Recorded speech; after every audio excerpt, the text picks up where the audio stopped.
How you doing? My name is Oladjide Justin Senou, and I'm a social media culture and societies master's student here at Westminster University, and I was tasked with conducting an interview for my final project. I chose to interview Dr.Lina Dencik, who is a reader and co-director in the Data Justice Lab at the School of Journalism, Media and Culture at Cardiff University, which is located in Wales. And she basically helped contribute to the book called The Routledge Companion to Media and Activism. And the piece that she helped write was called The Digital Activism and the Future of Worker Resistance.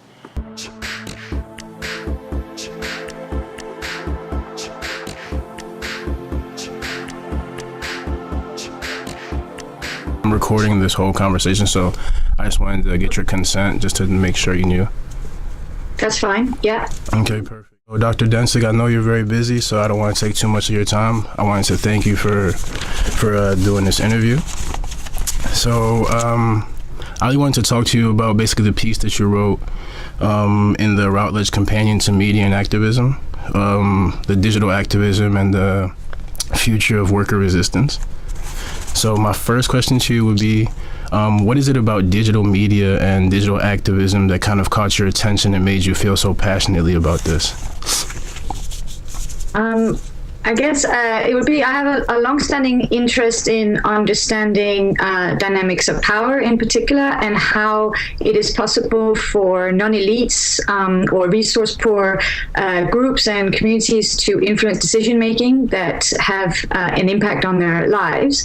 And at the same time, obviously I've been interested in how developments in media and digital technologies change that, or has the potential to change that power dynamic. Mm-hmm. And so I've been interested in looking at digital media really from that perspective, but without accepting the sort of general discourse around the notion that digital media is necessarily an empowerment or tool of empowerment, but actually looking at also the nature of the digital media we have, the context in which it's being developed, the questions around political economy, for example, so questions around ownership, questions around business models and the interests that shape the kinds of digital media technologies that we have in place, and what this means then for groups who are trying to advance social change. So would you say that's mostly focused on the lower classes, or it's just from top to bottom? Well, I don't mean so much in terms of class necessarily, but I mean just in terms of who has the resources in order to influence the nature of our society. Mm-hmm. And that means resource poor in that regard. So it's simply just, so not state institutions, for example, or necessarily corporations, but more sort of civil society groups, or what we might think of as sort of the third sector. Mm-hmm. That sits outside market and state. And also just because I think in order for us to understand social change, there is a sort of we need to understand that in relation to the role of social movements, who have always been a huge part of shaping our societies, but are not always recognized for that. Mm-hmm, mm-hmm. And so, as I was reading through this piece, I wanted to kind of get your opinion. Like, what does the term kind of worker resistance mean exactly? So the way that we have thought about it, so this is a co-authored piece also with Peter Wilkin, who is a colleague at Brunel University, and the way that the reason we were interested in this, we also wrote a book out of which this chapter actually comes, which is called Worker Resistance and Media, and essentially it was about thinking about the fact that the labor movement, which has been the primary way in which we might think of collective workers' rights, have sort of been supposedly in decline in the last couple of decades, in part because they've been attacked by both capital and state, so infringements upon what, for example, trade unions are able to do and the conditions in which they can exist, but also because there's been a decline in membership, so there's been a lack of relevance, so people have perceived unions to not be entirely relevant for their lives, and that's been also in conjunction with the rise of other types of ways that people identify themselves, so that isn't based on their their position in relation to capital and labor. But then worker resistance is then what is happening in what potential is there for advancing workers' interests today. And if it's not going to be necessarily through traditional trade unions, so through collective bargaining agreements and so forth, which has often been how workers' interests have been advanced in the past, and compromises that you're seeking with employers or through advocating for certain types of policies, are there other ways in which we can think about the ways in which workers' interests might be advanced or protected in order to ensure that, conditions are not encroached upon in our working lives. And that's where something like digital media might be a potential avenue where some activity can happen, because there's then a stronger emphasis on direct action or on symbolic power, which is more to do with trying to, for example, damage the reputation of certain companies or employers, which is something that others have stressed as an important role of something like social media, for example. But it could also just be an avenue in which workers can organize themselves outside of union structures, or even outside the workplace, and actually in their communities or in their private lives. So would you say that the labor movement and the worker resistance just kind of fall hand in hand?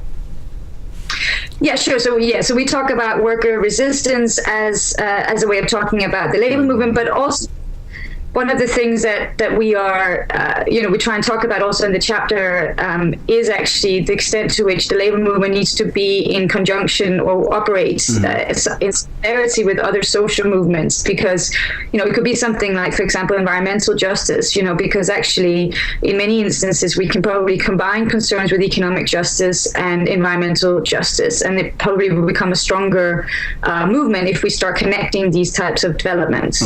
So when you said, in your response when you were talking about unions, I kind of took a strong attachment to that. So I'm gonna get to that part. But you stated also that the power of digital media is seen to lie in spontaneous and unpredictable ways in which networks and protests and solidarity can emerge and subsequently disappear. So my question for you is, why is it that these can never just stick around, and why can't they be more consistent? Yeah, I think, there are different sort of ideas around this. So someone like Lance Bennett and Ned Sederberg wrote a famous thesis on this, where they described it as a shift from collective action to connective action, where these technologies come to take on a sort of an importance as a tool of organization in and of themselves. So not just being a tool for communication, but actually becoming a tool for organization, but based around bypassing the need to build a collective identity, for example, and instead uniting people around certain issues that are immediate and that might be relatable to a large group of people.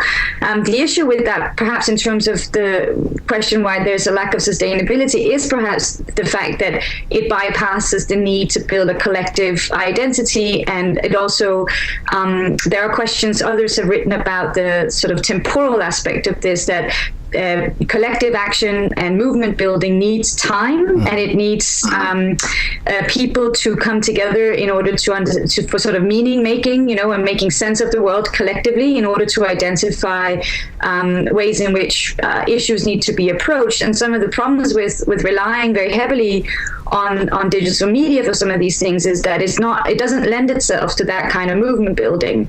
What it lends itself to are these kinds of spontaneous one-off events, and it does that very effectively, but it doesn't necessarily mean that this turns into long-term sustainable social movements that have a strong where people are willing to take risks. And this is another kind of key thing, that what social media and digital media lends itself to is forms of direct action that doesn't necessarily involve an awful lot of personal risk, because you're not putting your body as such in the way, or positioning yourself in a way where you might you're able to do things without perhaps necessarily getting arrested or getting fired from your job.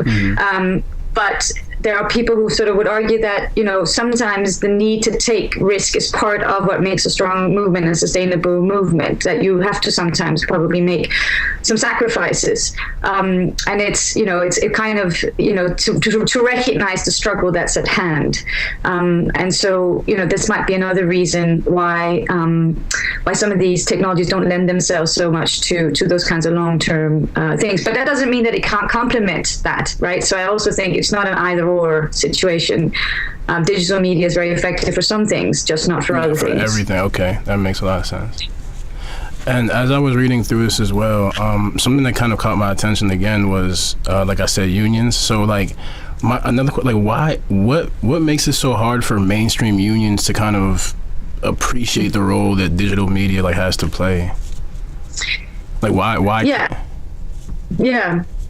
I mean, I think that's a good question. It has a lot to do with a lot of things. One is that, a lot of mainstream trade unions have become, over the years, quite bureaucratic institutions and very hierarchical and very dependent on doing things in a particular way. And so in that way, they're sort of organizationally quite conservative in that they don't necessarily move quickly or respond very well to immediate or fast-moving developments.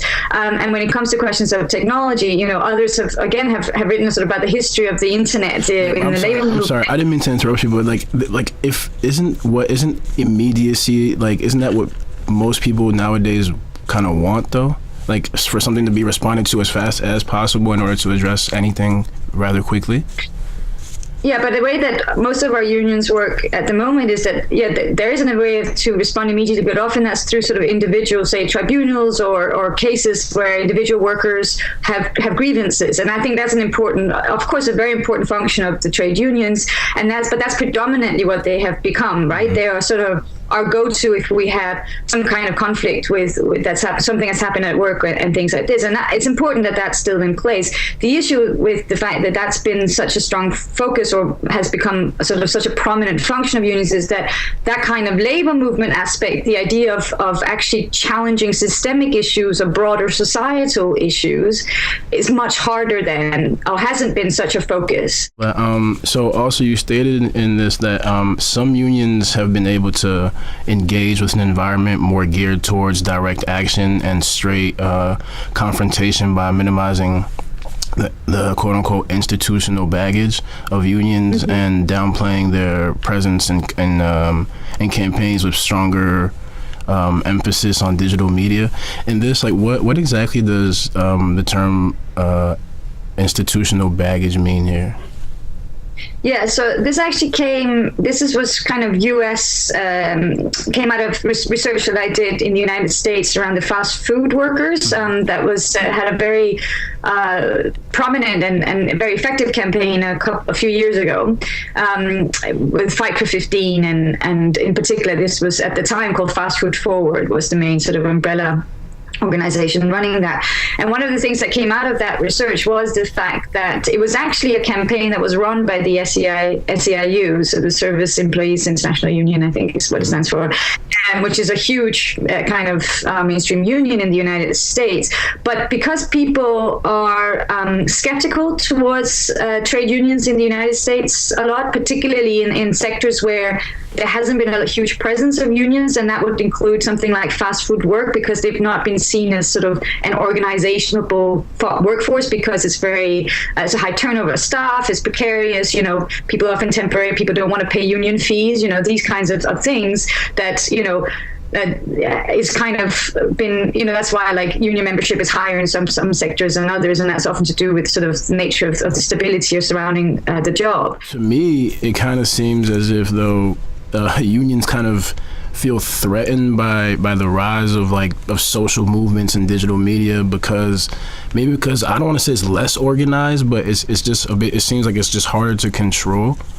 So what would be your thoughts on that per se? Would you agree with that, or is there something wrong with that?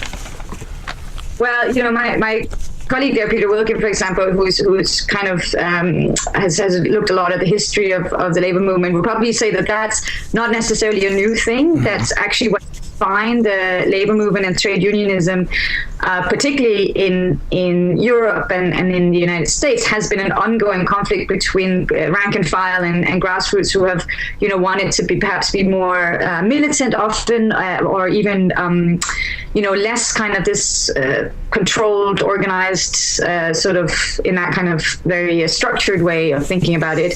And that conflict between leadership and membership is longstanding. And perhaps digital technologies have further disrupted some of these things. I mean, we can see that in something like the UCU here in the United Kingdom. We had a big campaign last year around our pensions, and they're actually, social media probably did play quite a prominent role for the membership itself to really kind of find its voice, if you like, and become a much sort of more prominent part of the UCU than it's been before, where it's been more just kind of the leadership run. I have one last question before I let you go, actually.